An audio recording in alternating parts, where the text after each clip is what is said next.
irmão Celso quer se unir comigo para nós juntos termos mais força e ganharmos mais pessoas para o reino de Deus, né? Nisso, o irmão Celso, no final do mês, tem que me dar uma franquia, ou seja, tem que me dar uma porcentagem só por ter o meu nome. Por quê? Porque na verdade eu sou famoso, eu sou famoso, eu sou conhecido, e para ter tem que dar. Então o reino é de Deus, o reino é de Pedro, de Joaquim, olha, sinceramente, nós temos que nem rir da situação, mas é uma coisa de chorar. Nós temos que estar chorando, porque a nós foi colocada assim, uma responsabilidade muito grande. Pregar essa palavra é uma responsabilidade enorme. E agora também nós faz parte de tudo que está inserido na palavra. A palavra é isso que nos últimos tempos aconteceria. Mas então alguém poderia perguntar, mas se está escrito, por que então vocês estão mencionando? A Bíblia diz que cabe alertar, para que os que são sinceros se manifestem. E diz mais ainda que nós temos que combater o bom combate. Qual é o bom combate? É exatamente o Evangelho. Deus também nos colocou como guardiões dessa sã doutrina, né? A Bíblia, Paulo chega a escrever que você deve até se afastar daqueles que pregam de maneira fraudulenta, os falsos obreiros. Até o apóstolo São João fala isso, né? Os falsos obreiros. Olha, apartai-vos tais. Então, o que eu entendo? Pregar o Evangelho não é somente eu pregar a palavra e fazer vistas grossas, o que está acontecendo na minha volta. Eu não me comprometo, não é comigo, não é. Faz parte também da evangelização. Exatamente. Essa palavra aí, conivente, é muito sério, porque as pessoas não entendem. E eu sou a prova viva disso. Eu aqui mesmo em Portugal, na denominação que eu fazia parte, não como membro, porque aqui eu não sou membro de nenhuma denominação, e creio em Deus que não vou ser membro de nenhuma, porque eu sou do cidadão do céu. Mas naquela que eu fazia de alguns cargos lá, no dia que eu resolvi tomar uma posição, porque eu entendi a verdade, através da verdade. Eu tenho 34 anos de vida, que Deus me deu, e nesses 34 anos de vida, eu tive 32 anos em denominações e vivendo dentro do sistema. E no dia que eu li as Sagradas Escrituras e pesquisei e estudei, eu entendi o que realmente as Sagradas Escrituras nos quer dizer, irmão Celso. E aí eu tomei a decisão de chegar de frente numa reunião diante daquele pastor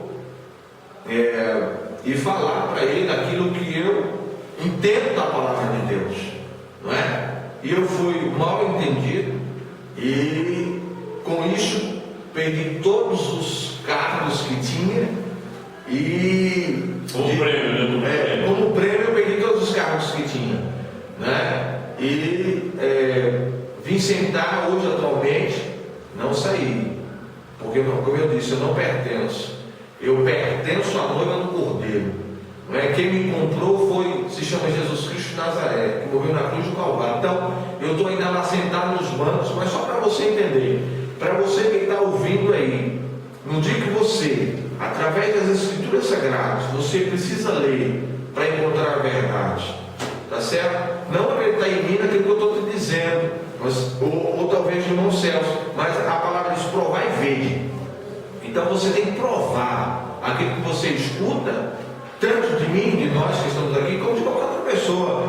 Provar, examinar e ter referência na palavra, e aí tomar uma decisão. No dia que você tomar uma decisão, e talvez de ser aquele que você quer ser o líder, talvez, não sei qual seja a sua posição sobre isso, você vai ver a realidade como é diferente. No dia que você tomar uma posição e falar para essa pessoa, você vai ver realmente o que é que acontece com você, por você ter tomado a posição, e uma posição que está escrito nas Escrituras Sagradas, na Palavra de Deus, e você vai ver o que acontece. Agora, só um parênteses. estamos com esse canal em caráter experimental, nós estamos funcionando, digamos que precariamente, o que tem causado essas interrupções, inclusive da próxima vez o celular vai ficar lá fora. Sim. E detalhe, a gente precisa de uma pessoa para poder operar isso aí. Eu estou de vez em quando tendo que ir até o computador para poder manter a transmissão. Nós estamos gravando simultaneamente e pelo fato de eu não ter feito assinatura, eu tenho direito a gravações por intervalos de 10 minutos apenas. A cada 10 minutos eu tenho que ir ao computador e fazer uma manobra ali para continuar gravando os blocos. Exatamente. Se eu assinar, são 25 euros por ano, aí eu tenho direito a uma gravação mais extensa, de meia hora. Melhora bastante, né?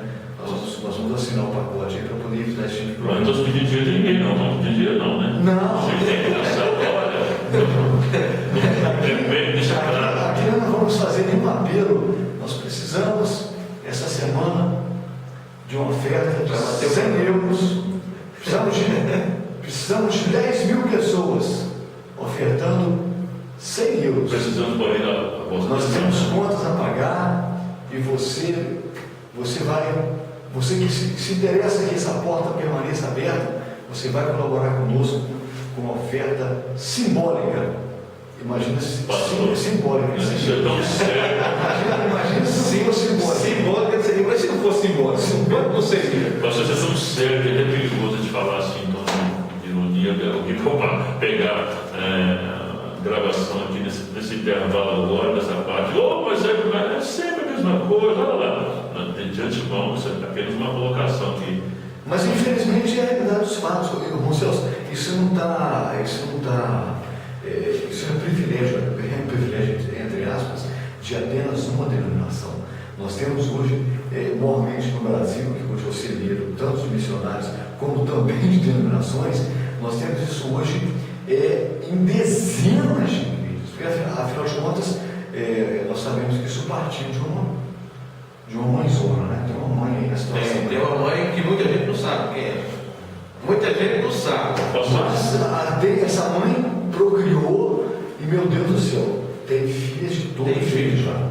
E todas elas, na mesma linha, na mesma linhagem, têm o mesmo procedimento. Ou seja, essa coisa de irmão Celso falava agora um pouco sobre essa questão de que a igreja primitiva arrecadava para ajudar os pobres e hoje eles sugam do pobre.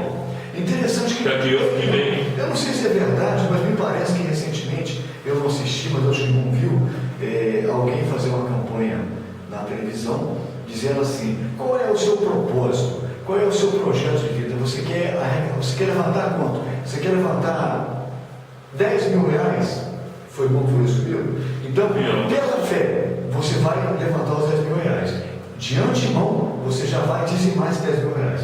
Você vê que coisa é essa? Como é que é possível? Eu tenho um projeto para ganhar 100 mil reais. Então eu já, pela fé, vou dizimar 10 mil reais de uma coisa que eu ainda não ganhei. Isso aí para mim, acho que foi o cúmulo da apelação. Agora a gente tem que colocar também que isso não caiu de paraquedas. Isso veio dos Estados Unidos na década de 80, Kate Reagan e outro também, que até uma igreja conhecidíssima no Rio de Janeiro, né, seguiu nessa esteira. No bojo vem a teologia da prosperidade, o determinismo, e insere aí os tais atos proféticos, que segundo alguns teólogos não quer dizer que isso seja nem doutrina, mas movimentos, e que tem se alastrado no Brasil. Me chama a atenção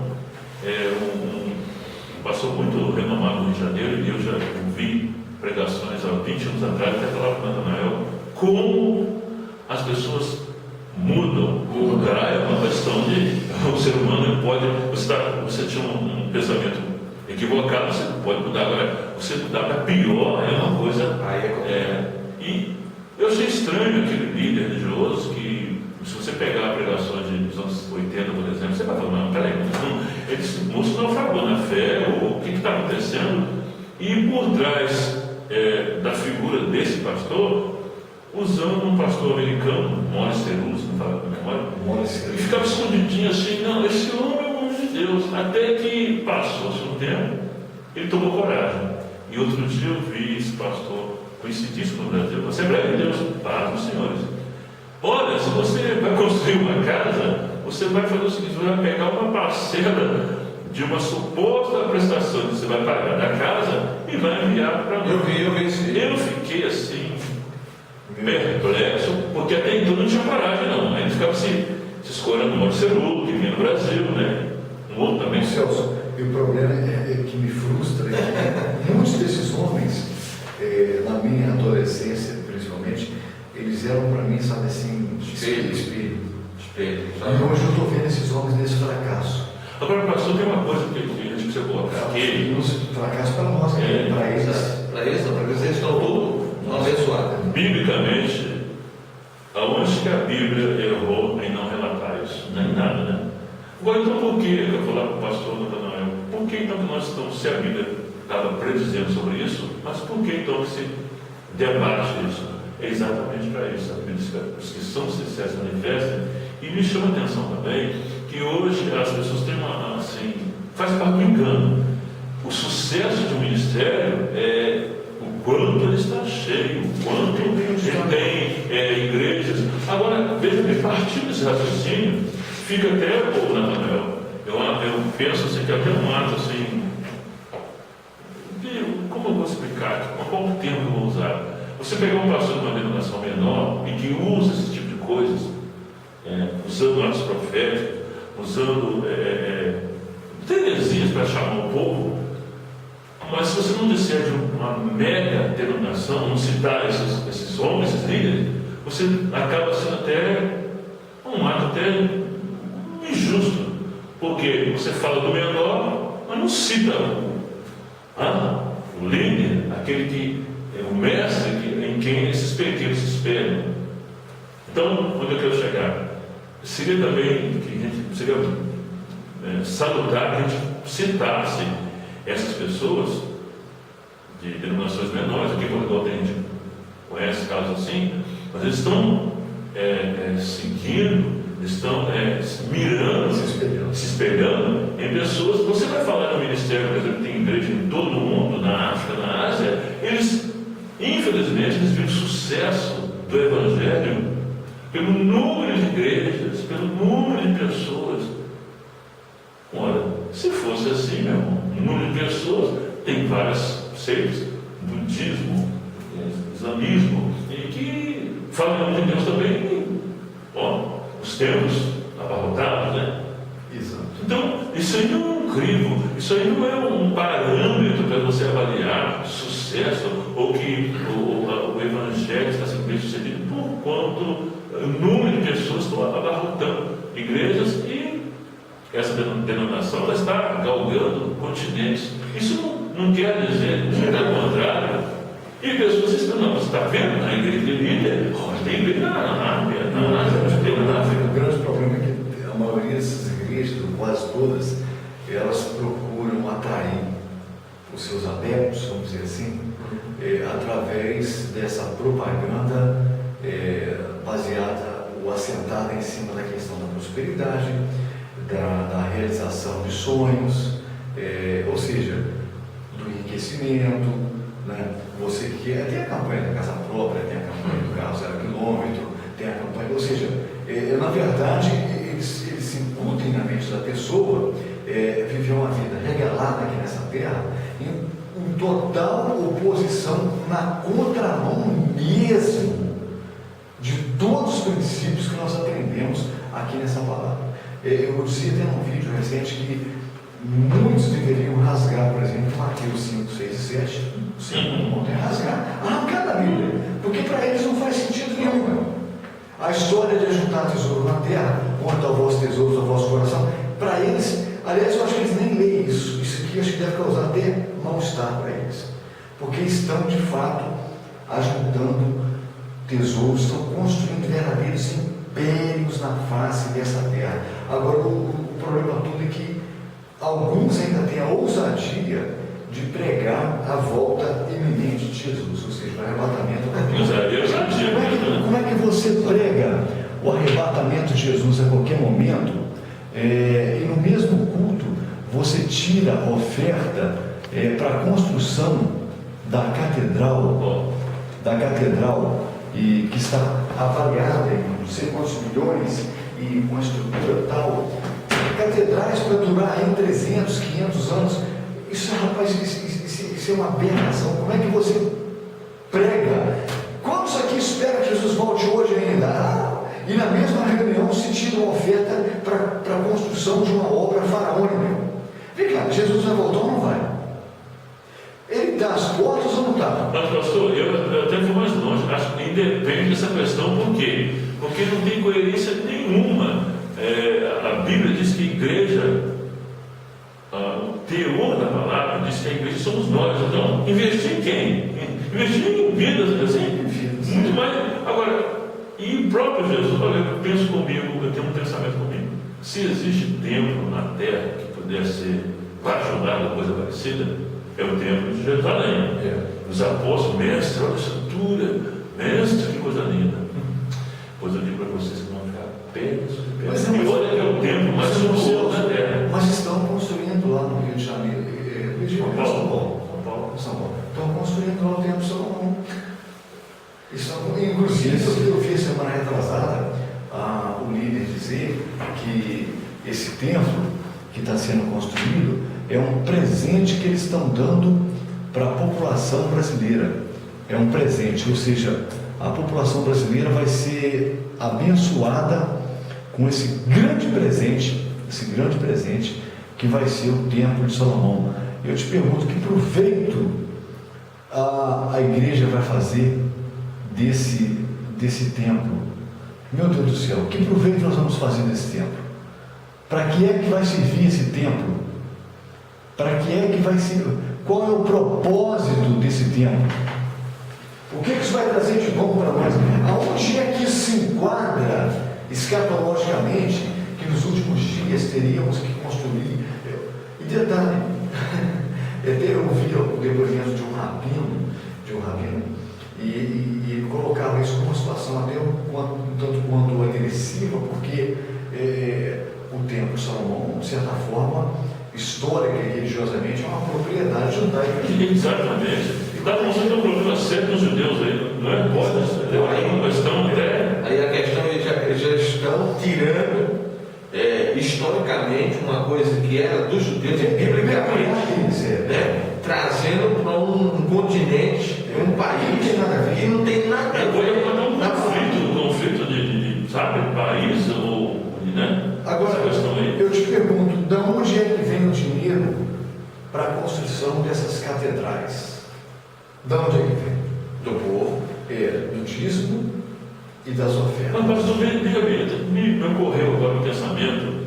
A construção do templo em si, claro, se fere, né, princípios religiosos, né, o povo judeu, como foi colocado aí também, a gente sabe que biblicamente isso não procede, mas isso aí, por trás disso aí, eu posso enxergar uma coisa.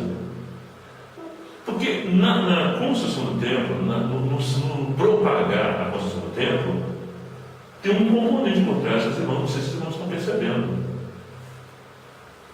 Ou seja, os irmãos acham que o dinheiro arrecadado é simplesmente o que vai gastar no templo, ou seja, nós só queremos arrecadar um montante para se construir o templo. Claro que não. Mas isso aí seria o quê? Apenas um pretexto para você levantar o quê? O dinheiro, para ter a renda, porque o povo, ele dá, mas ele precisa de um propósito, ou seja, nós vamos fazer um propósito, e você embargar nesse propósito, porque você quer ver esse propósito ser concretizado, então você ajuda por causa desse propósito, mas realmente não é só por causa do propósito, é só uma maneira de lhe disponibilizar, né, de que você tenha a vontade, o desejo de participar, porque quantas pessoas não iriam participar, talvez, de uma oferta, um dízimo, se não visse. Mas como tem pessoas que passam lá no local que está sendo construído, vê na internet ou na televisão, opa, eu também quero, por quê? Porque é uma coisa religiosa, está embutido aí algo religioso que, entre aspas, é para o bem, é para melhorar. Então as pessoas que têm dinheiro, porque no Brasil e digamos assim, de passagem, São Paulo tem muita gente que tem dinheiro, não é uma cidadezinha qualquer, tem muita gente que tem dinheiro. Então, mas veja bem, esse líder tem igrejas em quase todos os continentes do mundo. Pastor, me ocorreu outra coisa aqui. Por que você não se constrói, por exemplo, uma igreja dessa, por exemplo, lá no sertão da Bahia, um lugar carente? Irecê, por exemplo, que a gente sabe que há pouco tempo tinha problema seca, não se chovia. Por que será? Você falou São Paulo, uma das cidades mais ricas do mundo. São Paulo é a cidade do mundo. Eles não estão pedindo, eles não têm nada para dar. É interessante construir aonde. Tipo assim, vamos fazer uma analogia. É igual você for a um. Mas milagre, então não posso pregar, mas o milagre que nós pregamos, que no caso eles pregam muito isso, que Deus é o mesmo. Bom, mas parece que Deus é o mesmo, ele pode fazer com que a população de Irecê, que vive com seríssima dificuldade no sertão baiano, Exato. por que não se prega, por exemplo, um milagre também lá? Porque se o mesmo Deus que prega em São Paulo, Rio de Janeiro, propensamente teria que ser o mesmo Deus que faz milagre. Só que, então irmão, onde eu quero chegar? Eu falava para o pastor Lairão cedo, os milagres que a igreja primitiva nos apresenta eram cristalinos. O coxo dentro do saltando mesmo, irmão. Amém? Dando glória a Deus. Alguns milagres que a gente vê. Não, se em casa você faz exercício, aí você volta. Não, direito. Mas são milagres meia bomba.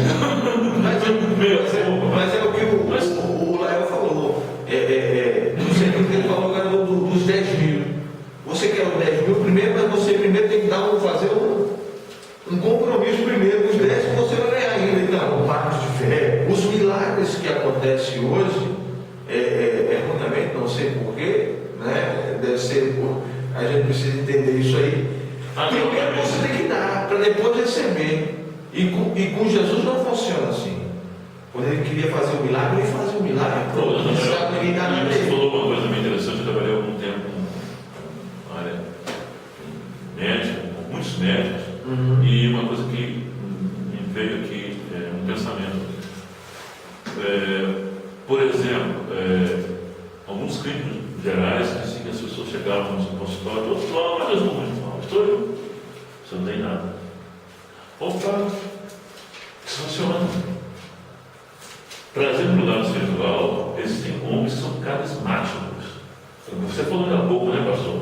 A maneira de se colocar, expressar, isso mexe com a consciência, o emocional da pessoa. Vai embora, só tem.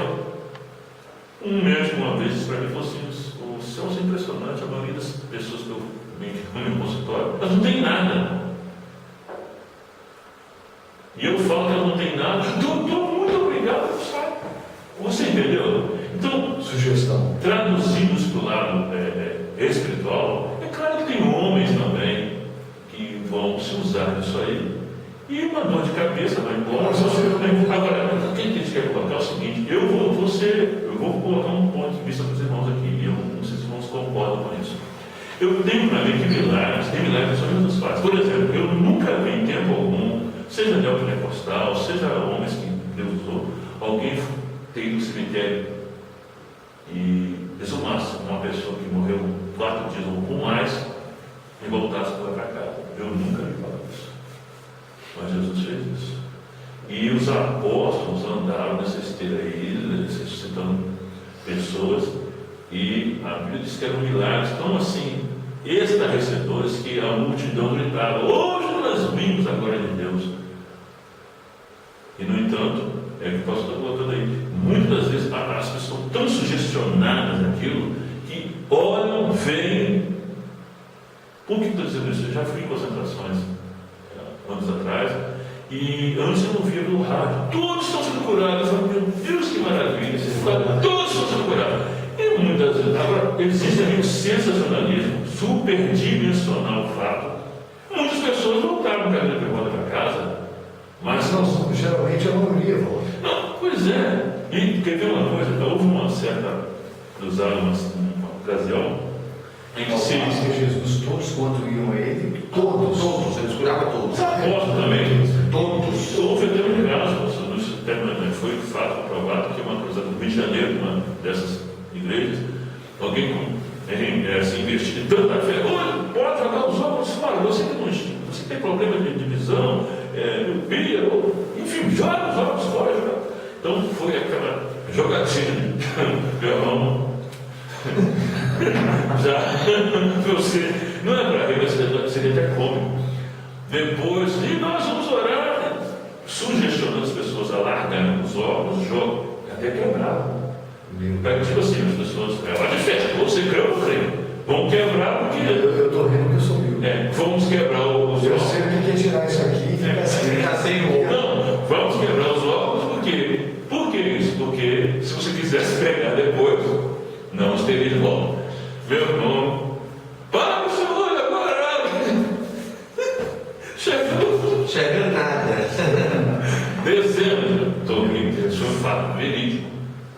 E aí, conclusão, você vai reclamar no PROCON? Não, a quem você vai reclamar? Isso é lamentável. Não. É lamentável. E com, meu irmão, e com outra agravante, muitas pessoas, de repente, nem querem saber desse evangelho, nem querem saber de ouvir sobre o cristianismo por causa de pessoas que pensam que teriam que ensinar a palavra, enfim, causou até um fechamento para as pessoas nunca mais querem saber disso. E a propósito, que na Espanha eu tinha ouvido falar que a igreja romanista também andou fazendo balbúrdia, eles não podem nem ouvir falar de cristianismo. E até mesmo os crentes têm problemas sérios na Espanha. O pastor esteve recentemente aqui em Portugal e nós ouvimos outra vez, recentemente, por questão de 2 semanas, que na Espanha, talvez seja o país mais difícil da Europa se pregar o Evangelho. Por quanto? Por causa dessas coisas. E agora Estão céticos. não se refutando apenas as igrejas, denominações evangélicas, mas também até a tradicional igreja romana também, que andou aprontando por aqui. Então você vê que está uma coisa assim exacerbada, sem limite essa atuação. Irmãos, nós já estamos com aproximadamente 1 hora de debate e nós não vamos esgotar todos os temas hoje. A gente vai ficar no compromisso de outras ocasiões trazer para vocês esses debates como esses aqui, onde salutarmente nós até criamos situações aqui que provocaram riso, mas infelizmente faz parte da situação. Como até o irmão Celso dizia, seria trágico se não fosse cômico, mas infelizmente é a realidade dos fatos. E nós vamos encerrar por hoje os nossos comentários, vamos deixar para outro dia prosseguir, porque tem muita coisa para ser dita. Os temas são variados e se nós fôssemos adentrar aqui em todos os temas, a gente iria romper.